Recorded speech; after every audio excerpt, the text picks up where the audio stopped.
Last ভিডিঅ'টোত এৰে কি বস্তু হয় এই বস্তুটো আমি বুজিছোঁ। আজি ভিডিঅ'টোত আমি এৰেৰ কনচেপ্টটো অলপ আগবঢ়াম। লাষ্ট ভিডিঅ'টোত আমি আমাৰ প্ৰব্লেমটো আছিল কি আমাক 10টা ডাটা ষ্ট'ৰ কৰিব লাগে। 10টা ডাটা ক'ত ষ্ট'ৰ কৰিম? 10টা ডাটা 10টা ভেৰিয়েবলত ষ্ট'ৰ কৰিম। চ' 10টা ডাটা 10টা ভেৰিয়েবলত ষ্ট'ৰ কৰিবৰ কাৰণে 10টা ভেৰিয়েবল বনাব লাগিব। 10টা ভেৰিয়েবল বনাবৰ কাৰণে ইমান জটিল ইমান ডাঙৰ এটা মোক কোড কৰিবলগীয়া হৈছে। ইয়াৰ পৰা বাচিবৰ কাৰণে আমি এটা কনচেপ্ট আনিছোঁ এৰে। এৰেৰ কাম কি হ'ল? এৰেৰ কাম হৈ গ'ল আমাৰ এনেকুৱাকৈ 10টা মেমৰি এড্ৰেছ আমাক এনেকুৱাকৈ বনাই দিব। 10টা মেমৰি এড্ৰেছ বনাই দিয়াৰ পিছত এই 10টা মেমৰি এড্ৰেছৰ এটা নাম দি দিয়া হ'ব। অনলি এটা নাম ARR এট প্ৰেজেণ্ট ইয়াত। তাৰপিছত ডিফাৰেণ্ট মেম্বাৰক মানে 10টা ইয়াত যিহেতু কি ARR এটা গ্ৰুপৰ নাম শুনিছে আৰু এই গ্ৰুপৰ পাৰ্টিকুলাৰ মেম্বাৰক এটা জাৰ্চি নম্বৰ দি দিয়া হ'ব। যেনেকুৱাকৈ ইয়াত দিয়া হ'ল 0 1 2 3 4 এনেকুৱাকৈ জাৰ্চি নম্বৰ দি দিয়া হ'ল। এইটো কৰিছে কোন? এই বস্তুটো কৰিছে এৰে। এইটোক আমি এৰে ডিক্লেৰেশ্যন বুলি কওঁ। মানে এই বস্তুটো এই গোটেই বস্তুটো ইয়াত 10টা ভেৰিয়েবল আৰু আছে। এই গোটেই বস্তুটো আমি এনেকুৱাকৈ বনাই দিব পাৰিম অনলি ওৱান লাইন। চ' এই বস্তুটো আমি আগৰ ভিডিঅ'টোত আমি সামৰি আহিছোঁ। আজিৰ ভিডিঅ'টোত আমি এৰে ডিক্লেৰেশ্যনটো শিকিম। এৰে ডিক্লেৰেশ্যন মানে এৰেটো আমি কেনেকুৱাকৈ বনাম আৰু এনেটো বনিব কেনেকুৱাকৈ। চ' এৰে ডিক্লেৰেশ্যন একচুৱেলি আমি লাষ্ট ভিডিঅ'টোত আমি ক্লিয়াৰ কৰি আহিছোঁ, বাট তথাপিও এই ভিডিঅ'টোত আমি অলপ স্পেচিফিকলি কৈ দিওঁ। এৰে বনাম বাই এটা ইয়াত আমি ডাটা দি দিম। যেনেকুৱাকৈ আমি ভেৰিয়েবল বনাওঁ আমি এনেকুৱাকৈ এৰে বনাম। ভেৰিয়েবলৰ আগত আমাৰ ডাটা টাইপ দিব লাগে, এৰেৰ আগত আমাৰ ডাটা টাইপ দিব লাগিব। তাৰপিছত ভেৰিয়েবলত আমি এটা নাম দিওঁ, এৰেটো আমি এটা নাম দি দিম। যেনেকৈ ইয়াত আমি এটা নাম দি দিছোঁ ARR।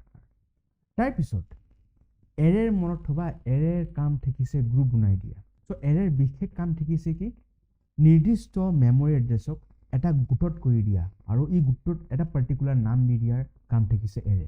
এতিয়া চোৱা ইয়াত যিহেতুকে মই এটা গোট বনাই আছোঁ আৰু এই গোটৰ ছাপ'জ মই 10 দি দিছোঁ। এই কোডৰ মানেটো হ'ল এই কোডটোৰ মানে হ'ল কি 10টা মেমৰি এড্ৰেছ বনিছে। এতিয়া 10টা মেমৰি এড্ৰেছ মানে কম্পিউটাৰৰ ভিতৰত 10টা মেমৰি বনিছে। মেমৰি আৰু মেমৰি এড্ৰেছ চেম বস্তু। চ' এনেকুৱাকৈ 10টা মেমৰি বনিছে।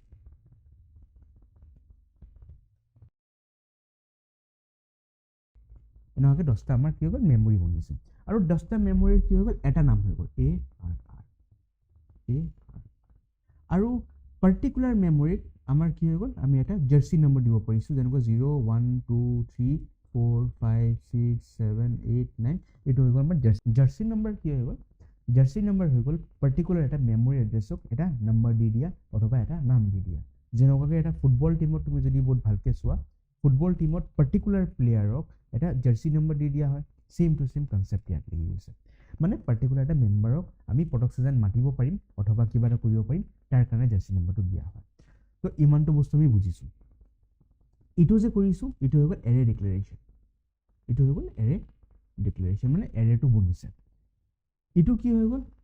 কিমানটা মেম্বাৰ্ছ এটা গোটত আছে। ইয়াত যদি বহুত ভালকৈ চোৱা 10 মানে কি হৈ গ'ল? 10টা মেম্বাৰ গোটত আছে, মানে 10টা মেমৰি এড্ৰেছ বনিছে। আৰু ইয়াত ARR মানে হৈ গ'ল মনত থবা এৰে এটা গ্ৰুপ বনায় আৰু এটা গ্ৰুপৰ এটা নাম দি দিয়ে। চ' ইয়াত ARR হৈ গ'ল ই গ্ৰুপটোৰ নাম। ইমানটো বস্তু বুজিছা? এতিয়া চোৱা তুমি যদি ইয়াত যদি বহুত ভালকৈ চোৱা ন, ইয়াত যে মই বনাই আছোঁ এই বস্তুটো কিন্তু ইম্পৰ্টেণ্ট বস্তু। এনেকুৱা ধৰণৰ ডায়েগ্ৰাম বনাই কিনি তোমাক যে মই বুজাই আছোঁ, এনেকুৱা ধৰণৰ ডায়েগ্ৰাম বনাই কিনি বুজাই দিয়াটোক আমি মেমৰি ৰিপ্ৰেজেণ্টেশ্যন বুলি কওঁ। যদি এৰেৰ লগত তুমি যদি কাম কৰা তাৰ তোমাৰ কিন্তু মেমৰি ৰিপ্ৰেজেণ্টেশ্যন বনাই দিয়াটো প্ৰয়োজন। যদি মেমৰি ৰিপ্ৰেজেণ্টেশ্যন যদি তুমি এৰি দিছা তেতিয়াহ'লে মাৰ্কছ কাটিব। এতিয়া মেমৰি ৰিপ্ৰেজেণ্টেশ্যন বস্তুটো কি? একো নহয়, একদম ইজি।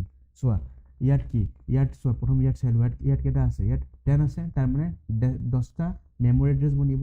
চ' 10টা এড্ৰেছ মেমৰি এড্ৰেছ এনেকুৱাকৈ ডাইৰেক্টলি বনাই ল'বা। এনেকুৱাকৈ ৰেক্টেংগল এটা বক্স বনিবা। ঠিক আছে। এতিয়া পাৰ্টিকুলাৰ মেম্বাৰক এটা জাৰ্চি নম্বৰ দি দিয়া 0 1 2 3 4 5 6 7 8 9 এইটো হৈ গ'ল আমাৰ jersey number. And this is called as memory address. Memory ৰিপ্ৰেজেণ্টেশ্যনটো আমি এনেকুৱাকৈ বনাওঁ। মেমৰি ৰিপ্ৰেজেণ্টেশ্যন দি আমি এৰেত আগতো কাম কৰিম। উইদাউট মেমৰি ৰিপ্ৰেজেণ্টেশ্যনছ এৰেৰ কনচেপ্ট ইজ ইম্পচিবল।